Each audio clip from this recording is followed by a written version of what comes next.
Afishapa. Afin komra metu nyina hoden ne nkwa ho san mu.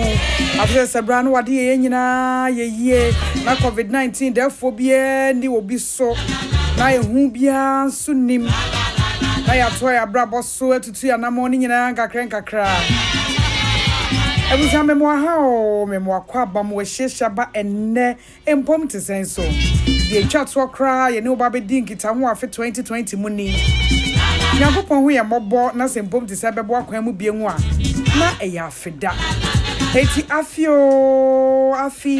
Nyakopon hira obi a ye pai bone se obi a wotemenka de wotemene ena wie yi obewura 2021 no mu bi afishiapo no kretrodo efisa breko sababa no na ebesore makela bobonua odi an kai kwam ye boade kwa so brebredwumede abade yapomde ho nkomo ne ye babedie me ba cho bro nyan ade na woso ho wo kwa homegie mu eniema be na woso krekra mu de wasa woto se obeto no so obedi no so be use be keep ana obestore sabe ye betimi ahwe yapomden aspect na ewo mu nom na wie empanifo food every food chain bureau and afei penifo every food and drugs authority eba ama yabo enkomo enchekra na djuma ye de brewe ye wo APC o ya wadro o ya de o stop bompa ne ne de wo ye bibi enye ye wa na dwen sa petampe obo no kra na wo gina ho onkonom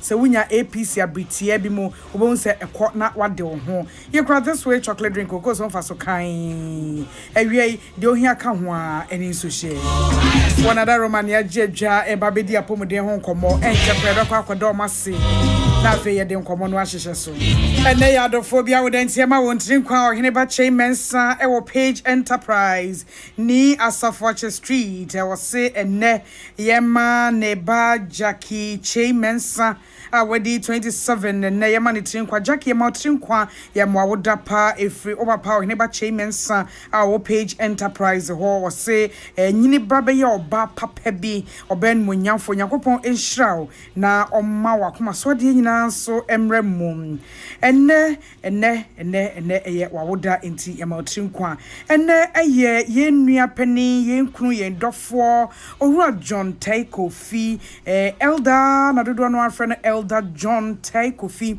elder ewo Church of Pentecost at Chimota English service we read dofo ni wunuanom eni abusuafo nyina ese elder yema trin kwa mo awoda pa yesre Yakopon hira ema ne nka so onye okese ekosi so be yekese pa ene yemba eni yenua Kwame Osei Banfo e office enne nyame de afia ka Kwame mfie yema trin kwa mo awoda pa efi nuanom nyina ho maame no papa afei papa ne nana omu nyina ase yema trin kwa ne ka se Yakopon onhiraw na onye okese ekosi so be yekese pa ma vaida yema trin kwa mo awoda pa o yesre Yakopon ho nhira de emma enne eye wawoda afei empanifo ne adwumayefo wo de this classic nyina the this close set ya mamu nyina ha ya mamu afisha pa yesi Yakopon hira mo na omkosoma mo swag omamo style na yemfa enada ye ho ewo ya fade ye ntade hye ene ya ho sisie enyina emu mo a mudi wawo de ne nyina ye mamu trinkwa emamu awoda pa yesi Yakopon ho hira emamu eye bronyanti we are ne de be mamu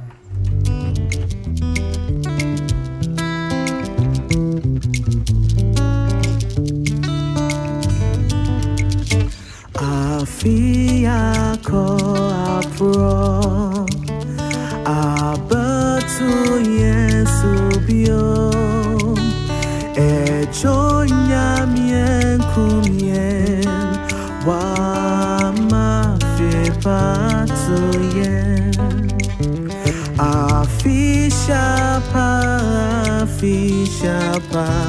I think I'll bet to Yesu bio I feel sharper call back to Yebio I feel sharper call back to Yebio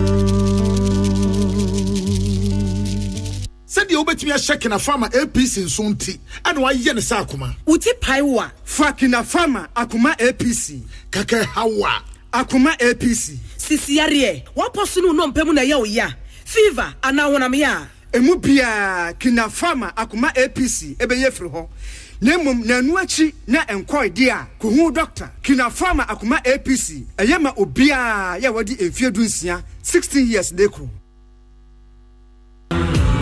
eti utini se ana chese bronya na ye frase ne wo se ye di bronya na hwie yim ye nua kuma mandi ofori sapon ye ma otrin kwama mo ne yo nyame adom enra ya fraud de waka Ghana lawyer for ho wakosua de ababe ye lawyer ni mapa ya call to the bar yakopon hira wo mandi onkosoma onyansa ne nimde e wo adwuma akwantu mum Minua Timothy Anyido Hotem also Yamautrinkwa Yamautrinkwa pa enra empenifo anase yenua ma akogye ntete e frɛ wo mo ekoko ka Ghana mranim fo ho no natim eka ho medin ka ka sɛ Mpom te sɛ Bronya edition and ye de bro no the last Mpom te sɛ for the year 2020 ye wie enne Mpom te sɛ ya Mpom te sɛ bɛbɔ akwam bi ho a gye sɛ afida efi 2021 ekɔ enne Mpom te sɛ bɛsa ba wakwam mu ebiom esan sɛ ye Bronya na ye hwɛ Bronya dwa na ye hwɛ Bronya didie na ye hwɛ Bronya abrabɔ enti bebɛsɛ Bronya no ufili kwabdama for nyom no ne Bronya nyom no ene ba ye da sepa se aha ena wa fidie ne da din kan ka se ne ye ba be hwe ya pomuden ehun komo a etwato edurafo ofise ya upewu mpo enkrofo enya niema afoforo de ye nim ni de ye nim nyina ye frase edibi enum bi eyusu bi enkrofo eyom shopping bia wo mo be ye efri sabre yiko enunti ena wo se yedi eho enkomo yeni food chain ena food and drugs authority yeni food chain bureau ena food and drugs authority ena babedi enkomo traffic okrom pa ene eti ebra wa yi wasum na wutie yen no baby a wonam no na wa ye careful kakra se wu kokrom people krom twan a ehia hwe yi ne kakra ka ho anye sa ansha na hadwen akwakoto traffic mu a ebe how ema wonko dru ba bia wo se udru ewo ni bre emu enunti mesrawa na waye ne sa ede amame encha kra ye hu se era na nakosa jedwa encha na ye free enkomo no ase enche medan wedi meba okay ya say so video da say menya ntie say Mr and Mrs Osebwati Mr Daniel Osebwati or MTN Ghana IS division and Mrs Linda Osebwati or Trust Mother and Child Hospital mokam hubomu and then 10 years into 10th anniversary mamutrinkwa ema mwa resort yakopon enhira mo pa wa wudi wa wuda na sa anniversary bia so ya mamutrinkwa yesre yakopon ho nhira ene de ema medinka ka sa afene kwa wie se ya ababa ye annual rituals kana ibi nanka yesina Piccadilly ye de tu ekom biscuit ai eniema ani adane kakra da so esina biscuit no da bi ye kwa high tech na first no nanka te say na specialized mineral water na special drinks abey ka benya bia no mo na ye Bronya ebu ne tot se eniema ani adane adeche bia ye Bronya na so edru sa breya ya na ye keen ewo niema ayeto like pese bibie unique eganga se ye beja afene kwan sei Christopher di Bronya na omanfo nka ye nyina so uja afene kwan enti ye shop pa e kan na traffic no aye pinso na edru sabre na wo se fa de ye to ye fa ho adwen wonim de wo to no e de ne ya na wom executive director Emma Food Chain Bureau Nana Akosa waje adwa enche ye ne Yewura Kofi Esel our Food and Drugs Authority nso enche no so abeka enkomo ehu waka traffic nso ba bedu na official pa o ya afin committee na niema muti sei obo ade na dom so e erode adom ye ho ye pa adom binti amen ye ho ye pa fuchen mo ye adwuma nyame hira mo amen mo hwa kwan se afefofo na eba no obi aba me de pem no mo hwa kwan se sen na ye niema beye ye didie beye bibie fa ye duane ho no mo hwa kwan se afeda e de ne beye afa ho ya need that okay edi kan ma men chia tie for na men ka se I'm fa we ntwa me wo yonko we friend Mr. Kwafo na me ne wo first allied papa ne tell voice na bibi ye no enti ya Konadu papa no se de o conduct program men kan travel say kosoa na ye ne sa na osom a o de som Ghana man no onyankopon be hira yeah okay enti maka say wie dia na me ka say next year na ye kom no ye nim say enano bi ya auto nsa frɛ ye be ka wa ha say o mpese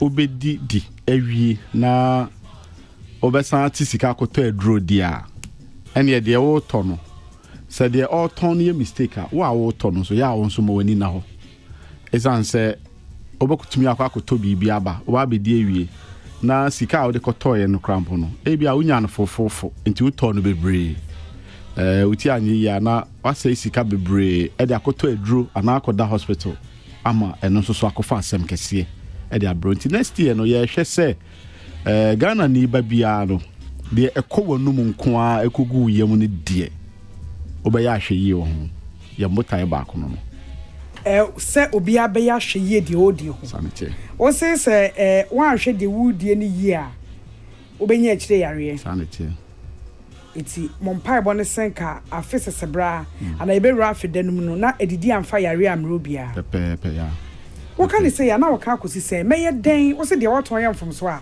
me a me ton sese me yam from so meye den okay obroni can be say food safety na ya food safety no so hwemu a enneman sem ba ko mienu miensan bi pie frame okay kan nyina abom a o say handling preparation and storage e ka ho na bomuma obroni e kasa food safety no emia enti handling preparing or storing aduane and I say food ebema risk obroni be ka say risk a ewo mu no eso beti and I say ebe free mu na onipa bi odi bi be kana no no onye den onko onya yare ewo mu ye ka food safety a sane ase etre na empempi obi betimi akọ ejom akoto aduane okoto ba ye bia se bia wia na ofa so ba ye nti no se fruit so se den okoto yo ba ye na bia wajegu ba bi saa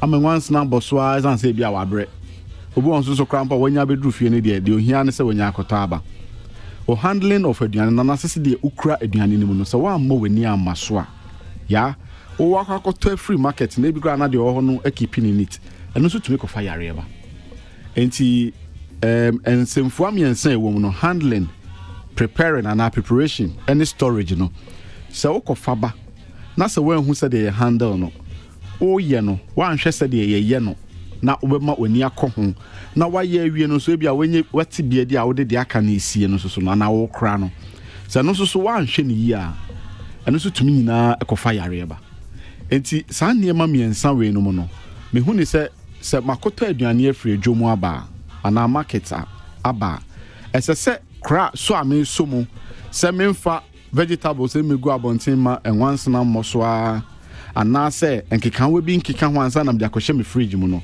eye masede me amakoto aduane ne ba abedi no esese me ye ebio me ye aduane no ekwan a me fa so a me prepare aduane no se enfa ne se bi obi o ye bi aton krampo na or prepare wo kwan ho a e wo se wo hwe se sabio ball abia ngu nchen na nwansena any feeling keka mo bi anya den engu ho a ebia mframa betumi abobi aba betum na obi akofa di na wawie no so no ekwan be so na afa so awokra no utumi ehwe sa niema miensa we no nyina megidi se ebete de obroni beka se food poisoning no eso ama undi nwie na akofa yare ama wo. Interesting. Nana yensha se wa 3 key components ewo aduane no eho handling wo se ukoko ba anaso ukofa ba se de obesi akrakra no e kan sempi anase e kire ahoden ana ohawo a ebeba yare no mu enti asem we say de mamenka ne pe edru bronya ana aduane a ye ni bi da ye try see ebedie edi papi de enye ne zone aduane bi won ma ebi nka na no da but bronya binti ananso occasion binti na wakọ akwakoto sa me kwa akodi mi dwano a se ho na handle ne sha ase free for the purposes of enkomoisenka o ma lecture dey aka beka se be free afuom ba bia yi twa no ba ye no e dey ba e wona nka menim se wo dey e be free but ye ka ba fitie mu yi me kwa akodi mi dwano a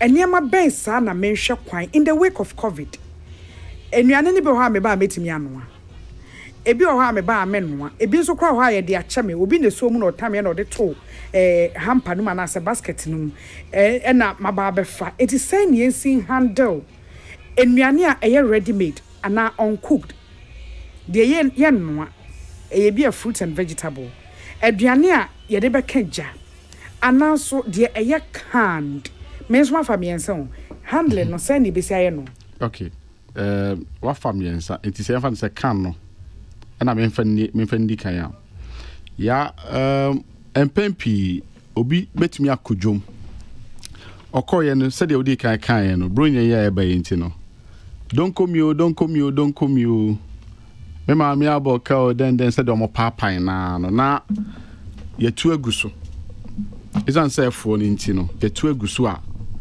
yenhwe se anya bia canned food no emra esese edi say bia ye de egu konkro ni mu konko anase sashi anase tontro ani mu ye de gum no aduane bia ye de gu konko ma anase se de ya prepare ni bia wo mra esese di e wa asase so a saa time no so a esese onipa de kana no nezan se bi wo ha eye cheap ni ntino call ye no wa anhwe no one so osese gu ni basket mu ano de ba ya obetimi akoto saa de no na imomo to no esese wo hwe se expiry date no sign etie edin na sign na date no etwemu anase entwemu ukọ developed world na anase countries na omo akomo animu na bu ho a omo mutumi kira ma yehunya eniema date ni be se miensa ekosi enan so ebi ni se ebu ha be kono na de okoto ade na oba beton no ya tro sell buy a trese sa time no retailer no ensese ode aduane no esi shelf no so man ko si sa date na was no obehwe ehu bio anase bia obekọ etiri asan kohwe ne na bia tro eno mehu bi sa sell buy no eyi ukọ mall lititiwa na wote hu enkanka fruit ne is it abrochaba Ghana yeah enti sa date na wo ho no etre emre dodo e wo se edi wo shelf no so anase shop ni mu enti eno no nhye da nya de okoto abedi no e concern bebre ebi won so abekọ ni mu no say ya tro best buy eno so manufacturer ne e try say saa time no dru a aduane na ho odin na ewo mu no afa de dru baabi a ese ya abafom obesa akọ wanim kakra na bi abehu say used by nti used by no so no e sa try say ade no quality ne papa na sa ahoden no so ewo mu no baabi aya be dru ipa de esese nipa ema na ni da ho anasa de oton ohwe enti ekodru expiry na ena ye menomi enu a ye kọ akokoto no eye yen date wo se ye ma ye ni ba ho pa so expiry date no eye enne na se enne date no wa onim se wo to ade na ba abedi no krampo na na ntumi ndi sa ade na wonya no fofofo na abeto no nyina dia ya me de metu fo se endi no fo na chi ento esan se odi no fo na chi to a obekọ akofa asem abre ohun ebinom adi aduane bi a expiry date afa ho apa ho ama akofa yare bebre yenim kidney yare ahodo bebre eto de bia bi 2 years ane de akosha abayifo nye bibia na ye bayifo wo ankasa no usu ne wo ban bi na atumi akofa sa ne ma we no aba na ya me ye hwehwemu kakra ma hu se bacteria ne bi wo ho a so mo affect aduane a wo de kawa no a enye da na odi ye na ebe yi ne ho adi etinye se medi aduane na fa me yam ti afa me yam makoja me nan asa ebeba betena nipadua no mu ansa ebi to me di a day to 3 days ansa na yin ho adi ebi nso to me di 2 days to 5 days enti se ne na wo de aduane ne kan wa no na isansa want to me ankra ne yie no eye wo se o we die me di ye nye no na akose sa de na ebetimi abasa ye no enti no mestre se bronya ebe ya ebi aduane bi asebe wo kondo na wanga se woni se woni bi da na wo keka bomu no hwe yie kan aduane na se wakoto bibi ti second beef wa anhwe date na wo dia ba besi wo na wo tene kakra na ya woni se to de bi krampo a can food no expiry date no ensu yo but yen yanka se yetumi mankeka wa ba ho obi tumi koto ote kakra na ohia no de aka no wasa ensu agubo mu no de asim me hunu se wo ye ne sa ntatia ne ntefre ne sa mo no na wo mpese wo betumi de omo anu aka na emom no tontro wa na aduane ni wo mu no se wo jesi wo some few days a etumi rastempo ntinki kan wa betumi ayeden abem ameno akokofa etusanso bone e de abro enti to de bia yakoto ade no krampo na bia eye correct date ana emben ho ba bia but yen yankasa ye kwan ye fa so ayekra no etumi san kofa ensem saaba ti eno no ye handling e wo canned sure ebia na meme nkoto tontramu ade ana enya no pe e na meto bayire meto mu ebro kakra beans kakra akatoa kakra on yetoto sa enema no eno no kra de emu wo hwe ye be no aye hohoro ho eti se bibia beka no aye hohoro atoagu eye sa na mo amoye aduane ho hwe mu so mu hu no ya food chain for ne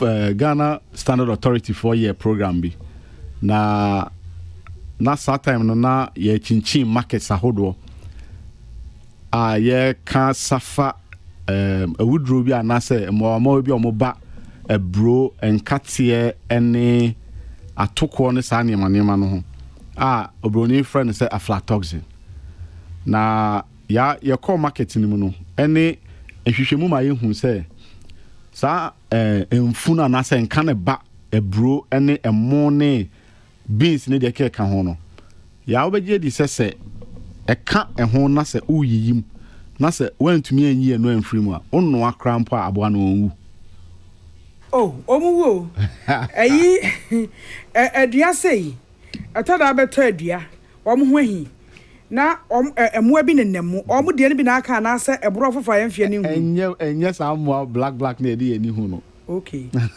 na me kai say e market ba ku bi na e tre ma me bi say sa amua wa we no omo enwu na onno a eja na etumi ben aduane no enkunu ma me ne bi na no say ai ada oye dade enka means maybe sabi because say aduane eja ebetimi anoa bayire ena kura o se bayire onno a kane de na nka chiri kumase onno a sesi ana ben ene ponakura esiso acha ehura abroso a 8 to 10 minutes na ben na wahwie wo aduane no ho na aduane no aben faka obetito ade adi eti aboa ben ana temperature ehuru ensuo hie ne huru ana no aduane entimi nkuno ya me nim se dachi bia one Standard Authority for din komo mbetrel se sa abo ya ye friend aflatoxin so oba ebro ho beans ho emo ho ene atoko ne de keka ho a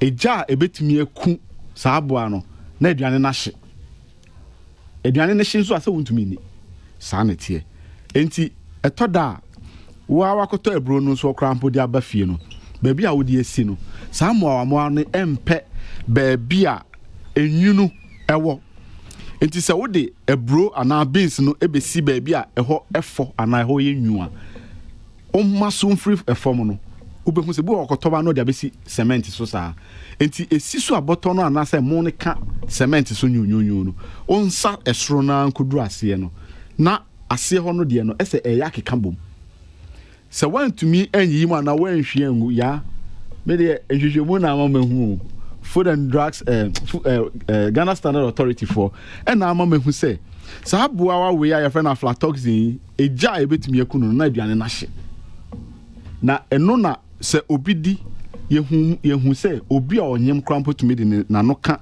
sa aduane na otumi pon eyehu pa eti ye nam markets na ye ne omu edi nkomo nyina ye ko ye ne yehu se ba bi wo ho a omu beans ne omu mo ana se ebro no omu keep se omu ba beton no egu fom enti ehonum no ye ma entretre ko ye omu ti ase se yen keep a brew a form and cement so sa raw enti yamomode no omomo de obroni beka se pallet omomfangu ase na enframan fa ase enti ya obetumi akodwom se de ye kan can food na edi kan ye okoye wakoto we brew a brew no bu ho a obekọ no wo ha wotumi se wo hwe brew we ni a ye yiyi mu ama eye fe standard authority for my hu say ye wo mu be grade 1 to 5 enti obi ho a okọ ne buo ni nti no esan say buo na se we ni ye cheap nti no na wabu na ni aguso no wakọ akoto de yefo na 7 producer ase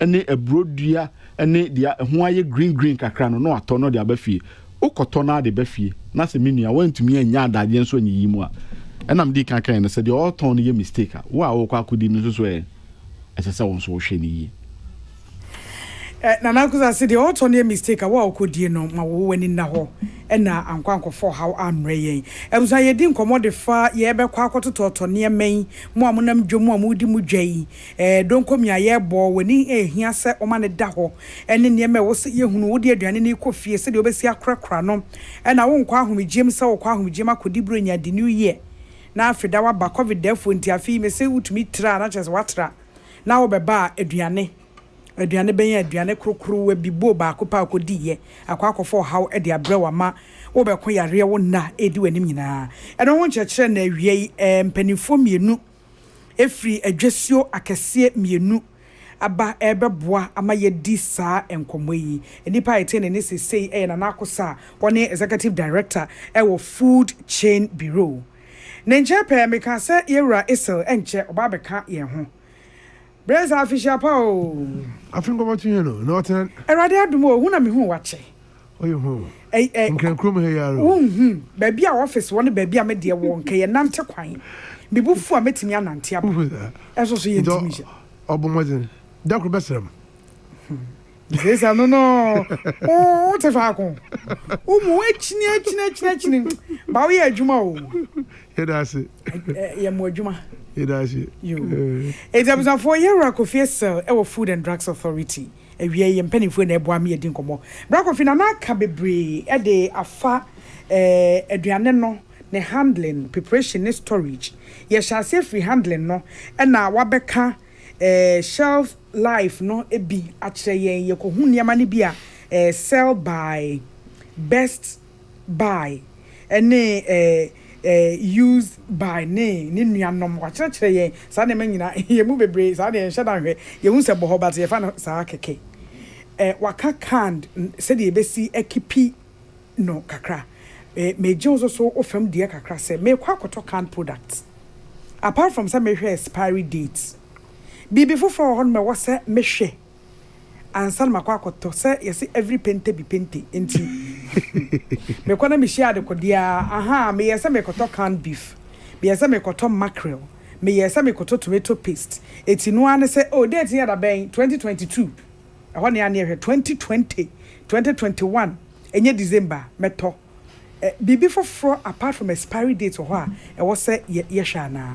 you me da se na minche witi fu nyina na mo nyina so afishia pa afisi se na yenyina yete ase nyina ye wonkom apomudin so wo yen nchefa menda yenu ase wo afuto a odika no zema itefu nyina do to dey bien yenyina yenyum de wo bedi bronye a oban ezibana ye todi na no hu gwedi okosoro pa na onam da minti mpepi na so woyem fomodo nti bo na adza okada orokwa koton ebia na wanhye da antonobo ohun da adze na oroto no kura oseda de bia metaton bo hu ade wakoto de moba oya oba na da menyi de epentem do to de bien amamoifu bisu nyime de da mabiri da menza motel atesisi nti no bronyi ba kada they take advantage of your the situation and then sell on product that you do not want to buy to unsuspecting consumers. The app card in the day, you remember you had the home. Offer chance made the banditu. Apart from another sabi date marking if you want. In the mapi so or chance made the ban or my chance made the ban or you who. Ibini chance ya sabi wabon canal. Tree Canada arena chain. Aha, se chance in the bon canara. The urban there. In two crown kitten kitty be or purple or chance in him. My inflammatory to mura is benim. It's born the shelf life of Canada expiry date what that share what that to is the ban Bondi. Now so it's the ban say. Now in Canada ye ada or day shede. No who be biara wa chance no how shede no how bon canal. Iyo no fi ho nso a chance bi wo ho a bon de bakada obi de dadziba or that bobo chance ma no ho amunkum. Inti ihu chance bi a chance mate ben bi a chance na was yen what the adibia oye inet you can inet actually on react on say dzibani su onya hwe what the can what the fa chance ni mu ansa no de dzibani gum se chance no bo ho another obi the bibi pimen that's a damn chance no ho monkuma baby a laka no one friend laka baby laka no one away a ibon de afa dzibani dadzina what the chance in why start to react? Only but to lead to what we call metal poisoning. Okay? If you know if you answer, chance being so why bonde we as a result of a under processing. One shut down 200 and yes bunny about 2-3 years ago, obedi Tina Puppy the Bagana. Before Tina Poy report a crowd, and I started there or to talk what continue anymore. We who may be the papa. Blast. We who more papa. You won't a chance to be what pay we who grandma content in a starter or spill. For chance and another oyi for home. In a the money be a better whole baby. It's content or a spill. It is a bit of toy. It's bunny beer. Or your chance mates, but that means the main you two for there. Biroti de me, but wasn't a dash. Erica and I can't con beef in. Or Mamma Kai incident to be a muko or court as a prosecution witness. Because can imagine there, usually corned beef can travel 3 to 5 years. Shelf life. Now, Obi Asan increase the shelf life of that corned beef now expire by another 5 years. Now, that's all you're there. Yeah, no, me no mutimi yes adie.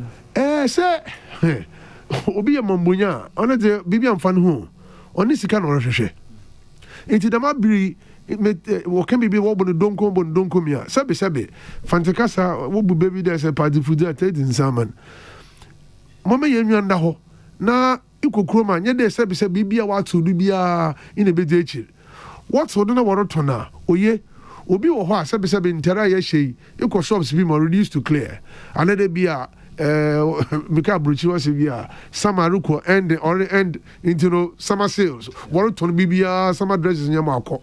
Aha, Yoko school, Dama Benedict to Gra. Because Ghana had the summer, Debia summer. And to get this summer dresses going to have a Ghana best shape, fine. On a but we can do same with food. Into the court 20 banana when they want to do Pia. Tasha date markings no one. Ebia can now watch it.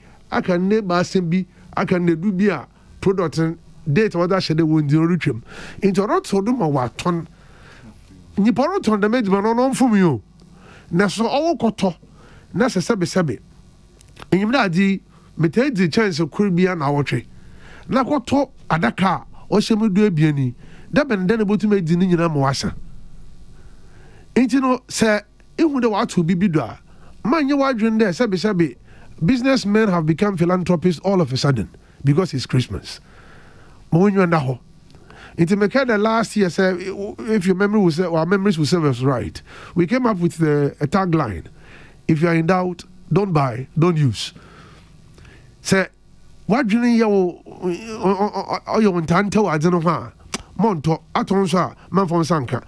If you don't tell what to move to the extent there, what to me the solvent here, Miss, I've what the paper Q-test down anywhere. Nail polish. Yeah. What the paper if you want. Remover, yeah, paper, yeah, still remove paint remover. Yeah. No, the toothpick or the boomer. Or the digital coding, Miss Morton, from 0. You can write any figure.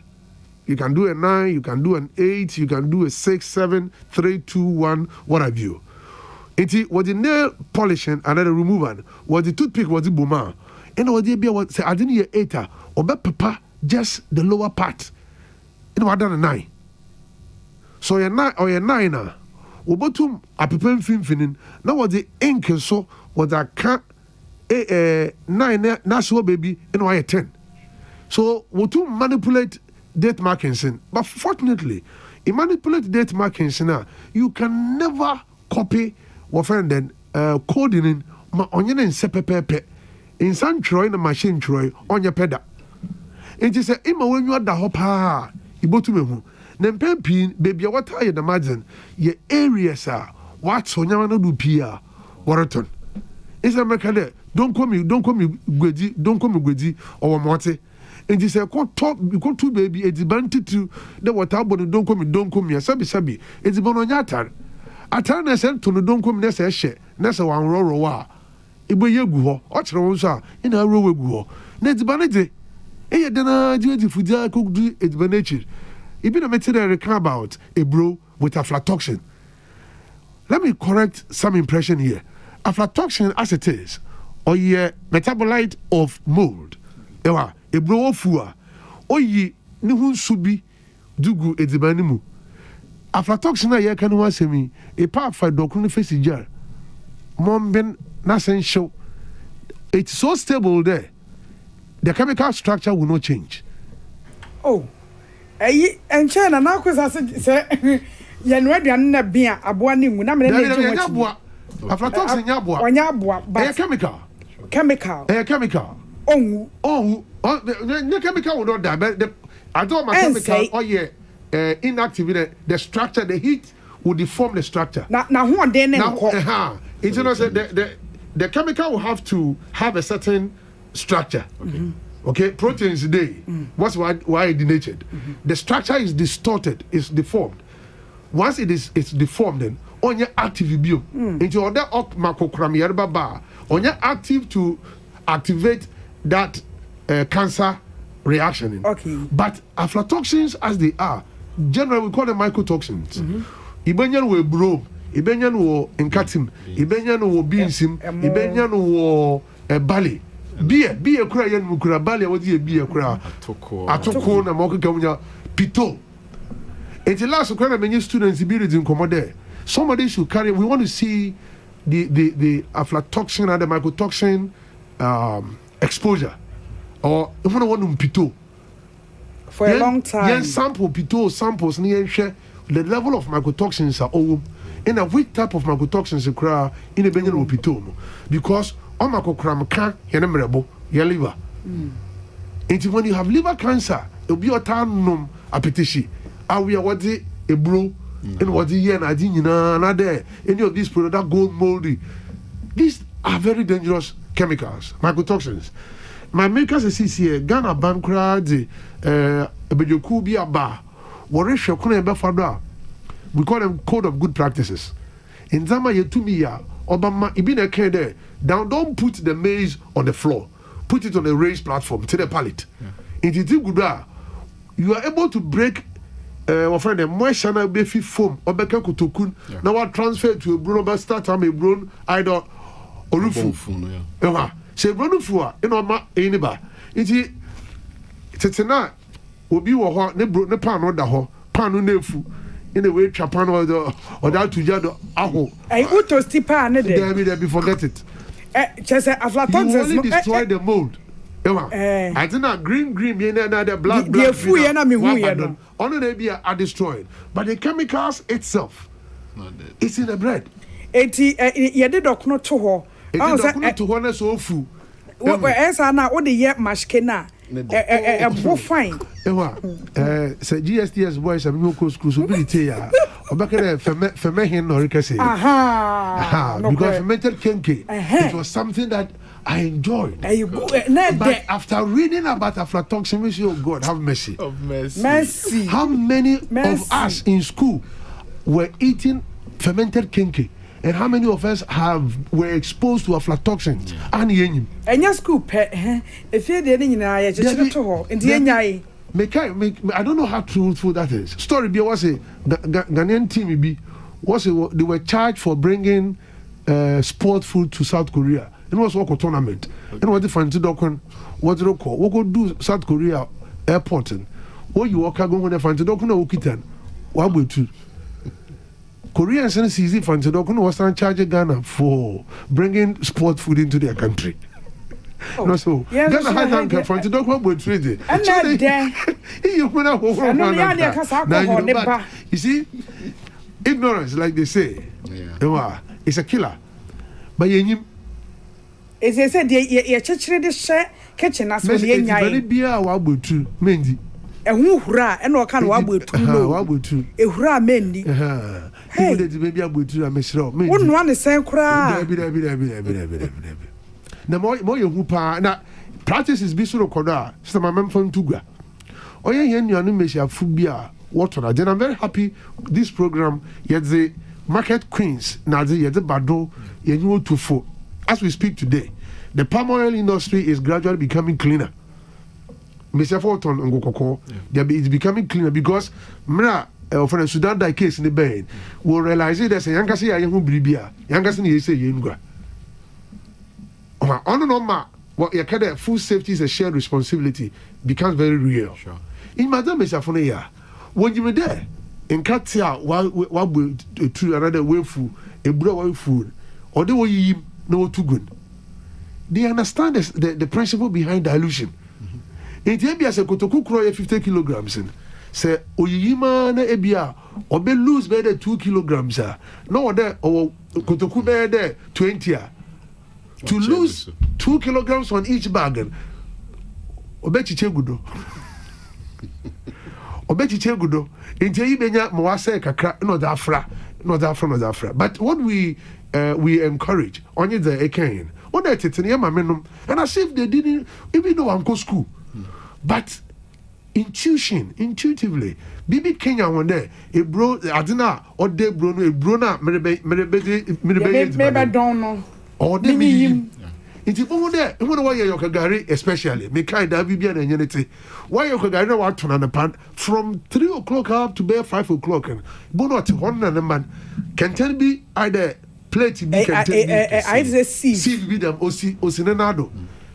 She will pick a certain portion of the beans in, then she will physically sort them out. Damama many beans say that why were they doing that? It is a cleaning process. It is sorting it to make it cleaner. But in there, you know, either pentem. But fortunately, gradually we are getting there. There are some individuals, and I want to encourage students. Look, work abounds. I will want to go to a shop. I will be a sort of friend a bro. You have in Kofa. What they are doing is that was sort a bro. They clean, they pick out maize. Now our packaging so beautifully. Said 1 kilogram, 2 kilograms. You go to the shop, you will get maize that is clean, sorted, free of aflatoxins. I need in the address. Food and Drugs Authority, our friend, Progressive Licensing Scheme, the Ministry of Trade and Industry, through the NBSSI. We've introduced this. What we are saying that Obi Oton Achumokura or Akwaho, Obi Oton Sabi plantain chips or Kwaho. If you want to have an FDA registration number, there is something minimum. I think a crabia, you understand the principles of food safety. We cook on the farms. We eat. Do we fall ill? We don't. There is a food safety principles that you can apply to that small business that you are doing in your kitchen. It is what we say, look, I finished school. I want a job to do. Motomaton beans. My sister. We told her through this. She's a nurse, a public health nurse, and she's supplying beans to shops as a secondary job. Wow. Auto beans in from the north. Over the weekends on Kwejuman, she spends time, sorts the beans. Now beans now are sort out. No, they go polythene. Now I throw the label. You might think it is imported. And that is what I do. Food safety, friend, and industrial support services at the Food and Drugs Authority. That is what I do. Support small businesses like that. Put things out. Government is talking about what's industrialization. The Nestle's and what we have you, they didn't become what they are today all of a sudden. Was starting with kitchens.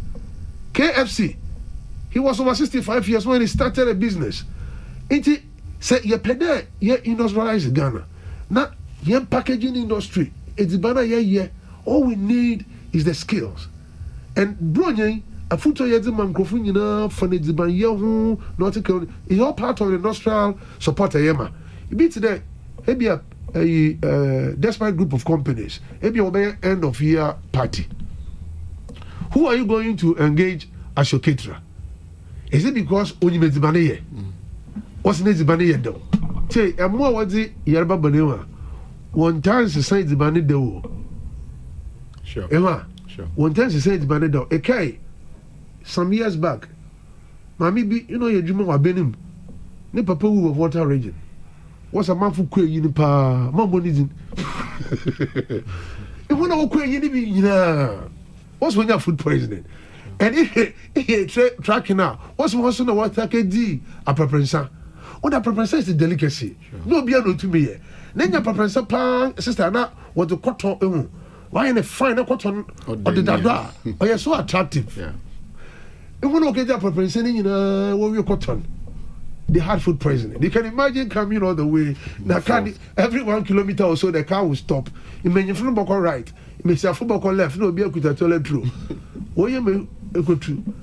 Adrian, there's a cotton a preparation of deal in a obona and good year. No. What the two women say, net down and yet da, another one time, and go be empty. But it tasted so good. Cotton also yet dough. We season cotton. But microorganisms don't care about how you season the food. They are there. And some of them, it is not their physical presence. Today, mycotoxin. It is now the mold that is causing the disease. The metabolite, which is the mycotoxin, the aflatoxin. Into the pathogens, when they get into the food, most especially when I wear diaphragm, thermostable. Thermostable, each other, on in here, it's the dead dent. Into your best, bring your ribby. You call kebab joint. When we are down, and kebab, why share baby away a kebab? She nippon or a kebab. Kebab no de Gujano done. So what been a year? Say, and I'm been a year. Even more pen and Jinama, another coconama, a be an amojanic ginamica cra, especially those who have stayed with the French. And I said, dear, a year crash or one deck a crowum. And the Sondiano Pode, no cheddar is rotten, you know. Oh, What is rotten? Another level. Another level. No, we have fermented foods. Okay. I understand. Okay. There are certain delicacies, what should I ferment a enamen. There is some food there, a abrochi, peke, Russia. Or when Namibia, what prepare the Kobe. Pepe, what didn't be. Now, I didn't born. So when I was in, what catch your door down. I know there's some sweetness or some palatability. Be war, I don't want him. Into one, but then I can. I think it goes with it. It did you cry. It was over that then. It's you betty. Now you're making sure there. Diaridin, no what's all. On Cafe, you'll be a man. I don't know your pa. It was a go to Yerba. Obi ansu su dem rekoto di mana se be mayar. Si bo hwan de e di mana koto en. Idi wie akaya. Bro nya ribe. Memma edifudi ina edi tuku na mfantefo kan. On that down men ke didi basa ndidi bebia ndidi keke. Edi be mi kura wo ho a wo ndi mfamfra. Edi be bi wo ndi mfamfra. Nti se amma wano anka prefum.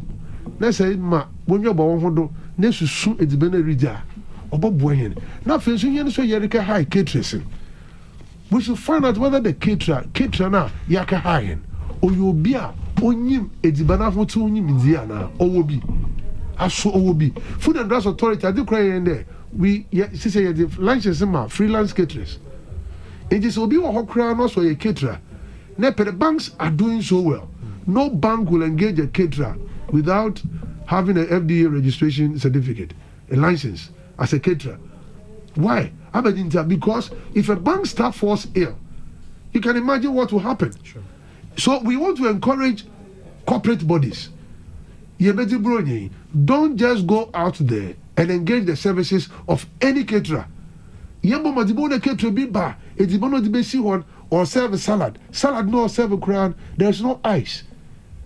If you can't the mayonnaise and other salad creams or dakafra, it is not on ice. The salad is warm. Any uncooked food that is warm is not worth eating. It's very be a one for janka. Senemu yeshiwa wondi.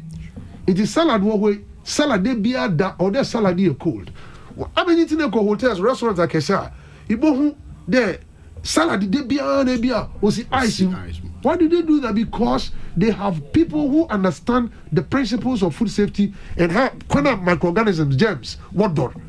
It is germs be what baby. Other there, want to maintain baby or a show pa, another baby or a mini pa. Intina, ya this salad na dia this a fridge. Na do kon na mo na do nkwan de bia odo ye show. Inti enu no mo watch oba. Why are they? Ikoto baby a nkwan mo si jara anyi. And that is what is saving some of us. Fufuru na yeji. E nkwan if you fufuru na nkasa pa de. If you kon e binum wo handle fufuru a. Se fufu anokwa po amakade be sister mafuna. Bona wodi nsu da oye wodi bibo di foam wodi to nsu no mu ina wodi and all the power drone no there be no the papa look eko wodi lubricate it's by na mo to the or the training nsuo na fintem e hwe na drobem ibi wo kura bo na kakao quick low another bia e fungal growth bi won nsa ho. Can you imagine that your office no be in Kanokunu Brehin? Ubu Kanokunu plaster in Asaba, cotton wool, and some darkish material be the blood or 1 year. Because Nippon and oil document in a crude and sahu or the plaster afra. Into already a flat and a cheddar. Oh, yet come. A bit to come. Or row plaster and wool on it as I've been your row few kurunum in a fra document. Nabede who plaster crochet document. Into no in Grafobaka Obo Abana, go on Bono Abana. What's an abo Abana, Anna Agbiona. Young boy, you Okupo been lunch. Yea, and I'm office also never pay. If you can imagine, Nippon appetite or the Kadin can no connection maybe a bear. No bring can bring me a plaster in a muja in Asaba. What appetite now? What appetite in your tell ye madok no cry you are kono Madonna. Inti here na ye it's the one way dreaman. Bronya biri asudu the henedo. Na niti tu pa nyi heno so a ye koto. Ye ma ye nwamra ya hodo na sebi ye ndi adifudi echi. Ya ma ya no ampre from esremeka. Na afi nso adekuru so a no so we unity na nsen pa. Na ye nyi ye nwanmo environmental health officers nya yore kasa. Bebia what on nkokɔ mponche won shadan siesie hɔ dɛ won kum nkokɔ na mponche wɔ hɔ. So markets where live animals are sold are not licensed as slaughter slabs. They don't have the facilities to be used as a slaughter slab. It is a equal. You go there kɔtɔ akokɔ ne so de botume kokɔ no wufia mesra mangɔtɔ akokɔ na men mangɔtɔ akokɔ. Anya sakra ye mu bia ye suro se okay ye si suro ye nya time se be kum no e wo efie ne be se kum no dwom no ideally ye the ice chest. No, the fact is mama won kum akoko no bogwem ho edwom na me ye kum. There look at the hygienic conditions. If you say what's the health hygiene conditions there? There's no veterinary officer there. Sure. There is no health hygiene conditions that can be assured. By the confiance so to say environment now ka se dwomo me yenku no sa na bebre fie be be ekuku so hote if fear conditions will be better than the condition the hygiene conditions on the market. It is how beka se me the ice chest me the ice egum se be ya me to the call in transit enko se ne ade no enye necessary say the na abuan wo kun wo abattoir and ergu ice chest with ice that could fear. I'm looking at conditions are all baby wokum abuan, and then the conditions are all abuan baby wo twitwa na namen. Abe table do na wo twitwa na me. Have you seen it? Yeah, if I were in Chamus, say, yeah, Cassay, yeah, the camera air cofa a jobby moi. Yeah, Mr. Lay is a can answer crampa who corner more, and you are corner. Because member marketing, you could pay bisusa food chain. Marketing, you see, we need to do this thing. We believe that mental. Okay. There was a video that went viral. AOB or this mosquito spray. Even up to now, we could not find the market. Because the person who did, we tried as much as we could. Nipa no opposite video. O me who market to crap because Obana Damnewa, and when I want to the beef became infuriated. Sure. Because they felt that act in itself or the same with Ejuma. See, believe you me, and I like your program today. Itu Makwan, my market queens come on board to come and share ideas. When you didn't, I was so confident you're able to improve. Not only market queens, kitchen style. Kitchen style. Yeah, fem. But that's it. And I think I'm very happy because when you want to cooperate kitchen style program, kitchen in Mesafua, 1 year. And the way these people are able to organize themselves. Because when we're there, look, this is our business. Yeah. This is our life. Ghana from about 200.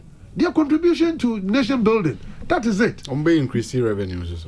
You got my point. It's one there. So, your family, my family, and I'm very happy and very proud of her because of the way she has joined hands with Dam Imesiafon. They have a branch in Accra. They have a branch in Sao. They have a branch in Suhu. You know, and it took the initiative of just one woman. Esther. Yes. It took the initiative of just one Esther woman. Abafresh. Yeah. To organize these people. And wherever she went, you could see that these are people who are serious about what they were doing. And they take every advice that you give them. At the end of the day. 2 weeks, so I'm meeting, I'm training a man and a quality for 2 weeks or so. So they are always willing to learn something new to add to their trade. Yeah, you know, and that is how we expect Obia or Yetsbeni. But the point we are making here, I think Ghana as a country, food safety should be everybody's business. Because if the rate at which Abrochi, in particular US, the rate at which our recalls of food, we can't afford to do that here in Ghana. Most food businesses will collapse. Disaster. So, say, this food safety or hygiene practices consciousness, obey your beer, Nasuzi, that's a 7 years, man. That's a mobotondo. Another corner, didn't so yana some movie was to do. On your wubufu. Sure. Or that's I said there. If you want to community, Mobeya man for one about 200, Mobeya or Pomidin, the Muslim Pomidin, or Bokunim. In Chani, Bunyade. Yes, reckon Mama Obia and KD, baby. Keke, Sabi, Titu pa ye. 1 year parties are Mama Frama in the destitute. On was a mobrofu chrome. Into me a mo, Namedakama, Kaya Yofo, in as homeless, in a street kids. They are also human beings. Man can you be not send back food and that's authority there. Or why crack conflicts abana? Why spell between a Ghana prison service? Then be sent. Oh, yeah, who could do some about Momo. In the mission there, uncle. Prisoners who are in your new. Yeah. The father with the prison in Chede, they should be given anything. You end up killing all of them. It is a conference that expire. You go to into our him from one person a became. The enemy can be conflicts in the war. Yes, son, making sure that your detention control. So now you can't even touch it. And we detain and we have to destroy at its cost. And wouldn't Mr. Sometimes a near ma canned products, ne packed products in one semi any expiry. Only pane diaba. Ebi ampa processes ne be fem one sana ya clear, ebi ebeche, ebi a woto ho and also a chair ansa in transit and e babedu. But what about bedu na who say, oh, I shall not time a beat me. It's my menton and temna mente casono. Ye be holding near me and I say be page a bonus sa. Na say, be say I feel an idea don't matter to suboni don't come me. I didn't say, you know. One would your first one and co.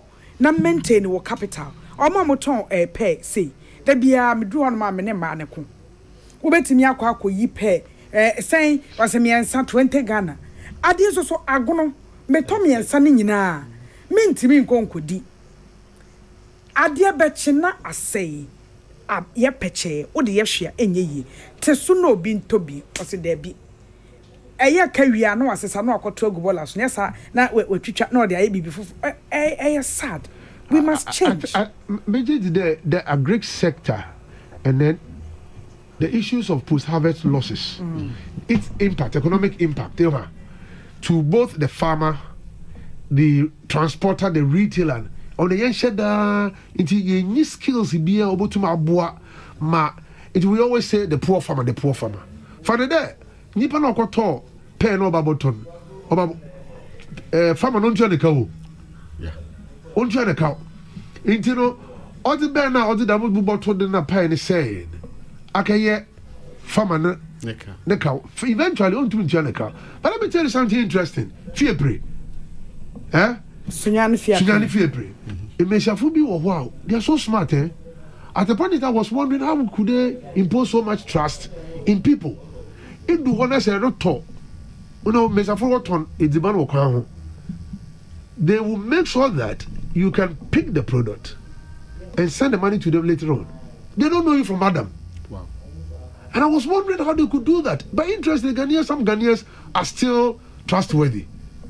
People buy and they still send them their monies. And why they doing that? When you say, Adi Brody Ebu, Obapro, Motu Egu.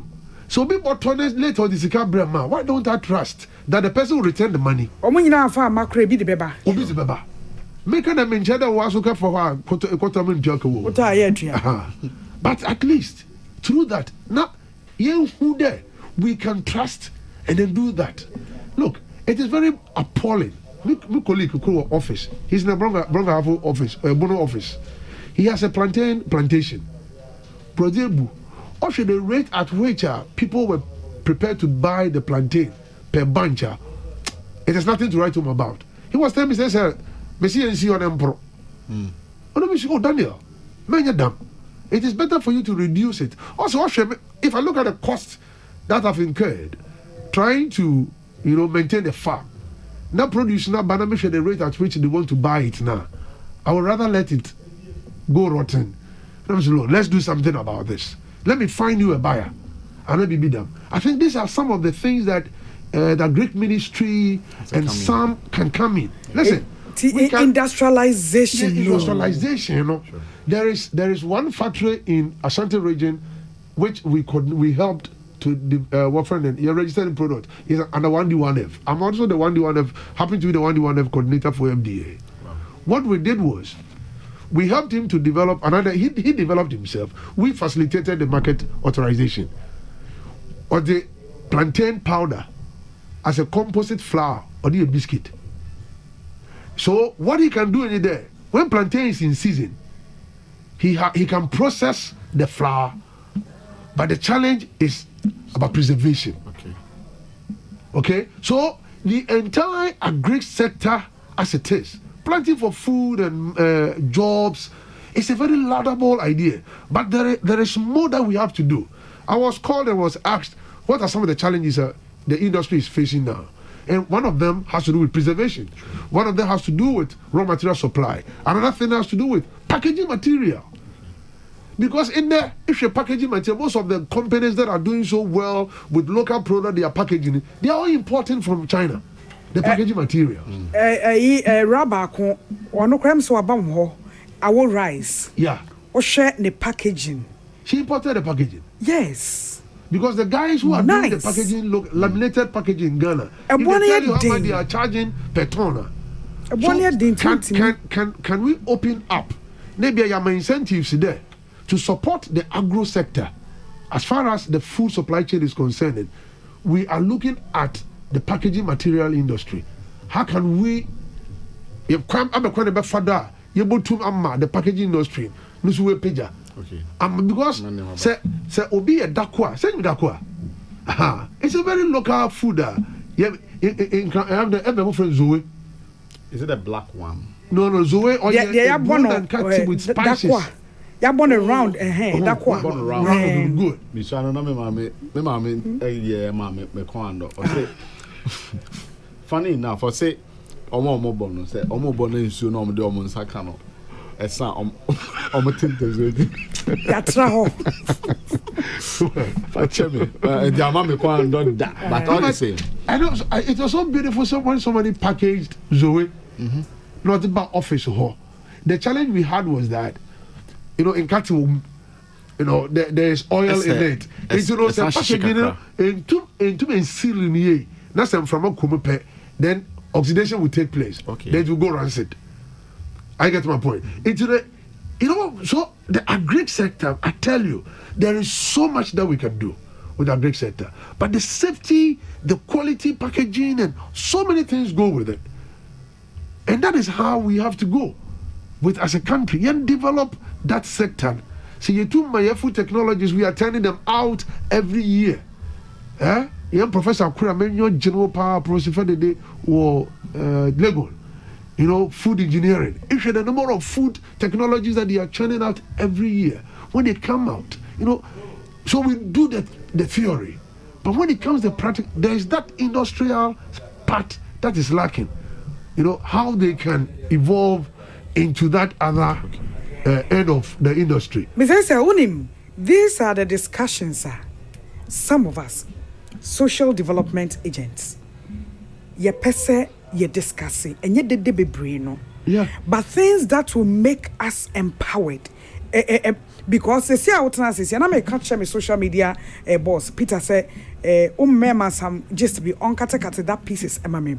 Ye woni pa bebre a ye pedwuma ye nya ye twen se na na akosa be fa medwuma wo food chain bureau food and drugs authority be fa medwuma wo FDA ye twen sa ene aye dwuma meanwhile ye nuanom bi wo ho a wotena sa adwuma no mu a anhyeda nya agogi bia but obi a odi the passion bi achi na so pain nim de bi ebe process bibi otimi ye product of his or her own otimi ye research ede bibi eba out no odidi e wo ho as a patent right odidi wo ho for long ye wa aduane bebre ye wo niema bebre ye nhye da mind ye petontramu de ne preko me wa ye benya the natural ye benya ne kama e wo ha ye ana ye de ya packing po a ye fresh e beboa ye enene nansa me ye anwamo na membo can say imported rice echi because ye did for so long I could say ye revamp ye local rice and local rice be amenoye be say so ano pempo nejina me hwenem uhu se eye de na aka eye be a polishing kakra inse say ye be kasa wo ho na policy direction no a focus on a ho a kan yen daily life yen well-being affect yen direct yen peno ye petro boy ye no discussions no ye de it is sometimes most mombo yen you set the agenda for us then we empower yen yen ho menyanko very soon his brand is going to come out with the local rice. I mean, helped him with the design of the facility where he's going to polish it. And he had the resources to buy the machine. Okay. Ododoa Ayukuma Hobebi. And he's going to polish rice. If you see the factory, a local guy who has done that, or polish, obey local rice. Look, the local rice industry is on the verge. I mean, it's going up. And it's not going to come down. I tell you. Amen. This year. Because one who see what enters you. All state institutions are open beer. What the workers want to look. FDA has taken up seriously. Me punk of what out to our staff. Local rice. Me nim de enti amekwa akoto imported I mean how long a edi o silo na ye de ebi ono mo aho te say our rice e say obre me bako me say mo na de na uhu se emo na ye fresh wo hohoro ho mpa unlike ebi aba hohoro ho 2-3 still uhu se e ho fita ekrubi wo say edi ye rice water wa the oats Okay. Otide oat. Right, local rice here bia. Is it rice water? Otide oat. And just now. Na. I'm a fancy taste remember. Na, or when your milk a crema. Is that. Oh. Then your brown sugar. Oh. Is that one. I say, ni taste now you calm. No, it can on a pana. It's sentinel TV one more there. More than that. Oh, what doubt? So we have a lot, but we need to invest more into it. Yeah, a meeting me at Addis Ababa, and there was a follow-up meeting in Geneva. And one of the things our capa there, young governments, one for when you are investment in food, technologies that will ensure food safety. One of the areas I see here, and Cocoa Board, and I know because on no yet very traceability of food is also another interesting trend that is coming up. And CCR, you're interested in our cocoa because that is one area that honorable affect your revenue, traceability. But it's also equally important if you're the animal husbandry, things that we need to do. And also trying to set up processing facilities very close to the point of production. If you're buyer, the number of vehicles that transport yams from the northern part of Ghana, and again, I'm talking to people who wants to look at what they can do. So far, it is just about 1 or 2 companies, and we're taking up, and it's also because of energy concerns. Why should we transport fresh yams from Chiriponi? How many days no do Konadu? Look at the way it is packaged. Packed in the vehicles. Obodu Accra in almost a substantial quantity. I say. Then you see these boys standing by the roadside, about 3-4 tubers. The pressure. Some of them, by the time they become 40 or so, they will have challenges with their spine. But now they are strong. They are standing on the sun selling this. I'm not derogating that business. We've all gone through it. I can take you to UTC and show you guys that have started selling polythene bags at UTC. Yes. Now they have upgraded. Some of them are selling electrical appliances and all that, but we all started as boys and Ayrton polythene bags in a Mpom store. That's the way we call it those days, right? The fact of the matter is, can we process the yams up north, either into dry yam powder or even frozen yam cubes or chips? I will tell you something. You imported potato chips. Yes. From elsewhere. Listen, one of these fast food joints, multinational fast food joints, wanted to introduce yam chips. Yam chips with gravy, or yam chips with fish, or yam chips with chicken. All you need to do is to have a particular type of yama. You're able to make beer. Say you puna. You beer puna in a large scale. You process a punan or chiripone. And while you have somebody who is taking the yam chips, cutting it up into cubes, freezing it, and so you export or you trade frozen yam chips. I want to go home. You can even parboil it. It is frozen. Me share boiling water 2 minutes. It is cooked. It is some bread. Then 2 minutes I have dinner. I'm eating. Aborchi, that is the way some of them live. We can do it. But look at the farmers who suffer on the sun, grow, harvest, transport, bring it to Accra. And then you go and tell them that we were doing a 20% or 30%, 40% are rotten. So the amount of money that the farmer was expecting, he will not get it. And you see, we keep saying that, oh, the poor farmer. It is because we are not being able to look at these areas. And I'm very happy as a social, if a social word. Development agent. Social development agent. I am selling an idea. Let us look at these things. Baby abroad, young processing. This is what government is talking about. Industrialization. The technology is there. Or other, we have not evolved enough. Brazaba, I don't see why, you should transport in the Mesafuti truck, the risk of it. Then they transport the plantain all the way to Accra. Obanso so Only na for ma them to come to ma me na Accra. ma kwala na ma ne bo. You have plantain hima or agbogloshi. Obema bo. Mami so. Then she will tell you how much we go to here for a bunch.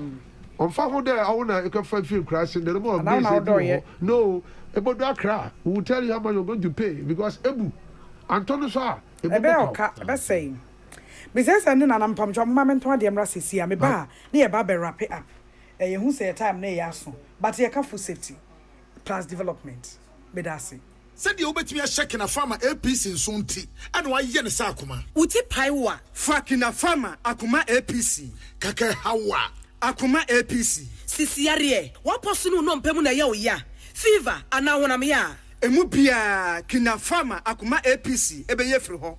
Nemum na anu achi na enkoi dia kuhu doctor kina farmer akuma APC eyema obia ya wadi emfiedu nsia 16 years deku. me da say ye di enkomo ye page etini hu say time so say so ma club bonua eba ye kasa dia fa ye didie ye to ye using e wo fie festive season yi na empuntuo ideas abetimi asa aboa na watimi aye good stock taking I started Monday no now they are show ho into 2021 enso so ababeka ho nana in 2 minutes so utuafo ye didie ho ne de be select bibia ho for this Christmas e dey na abeka ya wa min kase obi o ha okota na so ku hu obeka se obetu agu pa de ne enko bedi ayare no ye wo di a different ko hwegu agese mada ya na ye refi se de me di kan no enuane ne bi wo ho a se awudro no bemu a udi a enne na udi ye ne de enya wo hwe o ebetimi atake 2 days to 5 days we are now da kwhye bayifo mesre medi kan me se said ye all ton or ye mistake wo a wo die nso no ense se wo ye mistake esan se wetumi akodwa so ebikra na akoto meat yi wo awani boss so ya wo hu se ese asesa kala ne reddish no ne said ye tie no a sinitras make us sinitras because o hwe said ye na ntwinam ani tie pa ade we no ani ayetum kakra ebi anefo anoni akro pentem aton asori akọ ne ba bi nti no nefo nti na won so wato ebi won kra mo a wo do nsa aka no won sa de we fresh but sebe enka kakra wo mu na wo bu ani aguso me stress se sa adwene da otim se mehwie guo de medi ayare no na wo de cook Christmas we mu ene 2021 na ye wura mu ye dia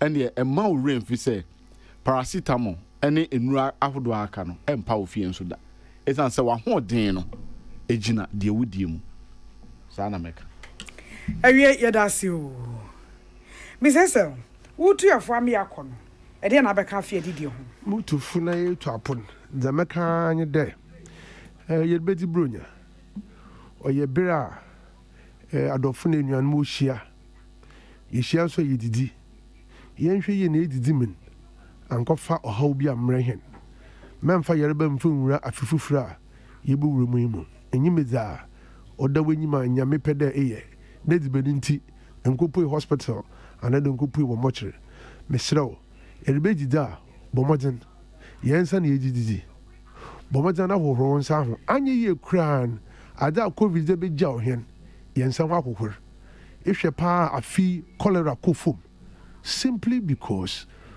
ye hohoro yensa ho ye enti ne bob kodo na hohoro yensa ho titiri moframa ina afi nso bi no ye diba no moframa bronya biri ye srew man kada wo ye moframa de nanso won so na wota yeyer enti diba na boru wo me de moframa bia wo be yeyer enti hwe diba na re ya moframa ediba na no mu ye hyew wonua madabia no mu nya hyew ansa na edi ina diba no so wonua so salad mo keka ho wo ya yemfa se fridge so fridge nyi wa yempa ice block na nsu yemfa ice block no gu nsu no yemfa salad yemfa ntem ye ne dama enwinin o ma mo a wo de yerba ban ebi ankaka salad ne nkedi ma yer wo fridge no so bomoden man kada bronya de benti ibe load the fridge you are supposed to allow inframe bi oba fa ho enti man from an fanya man wo fridge no ho afen so se koto enam na mon na za make sure that the ice chest boku gonodo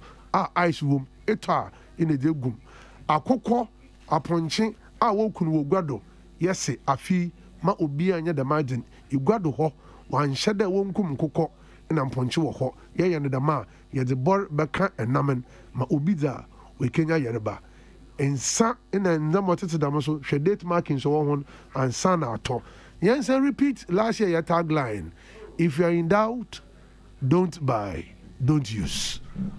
If you are in doubt, don't buy, don't use. Enkwa, ehiasne bibia.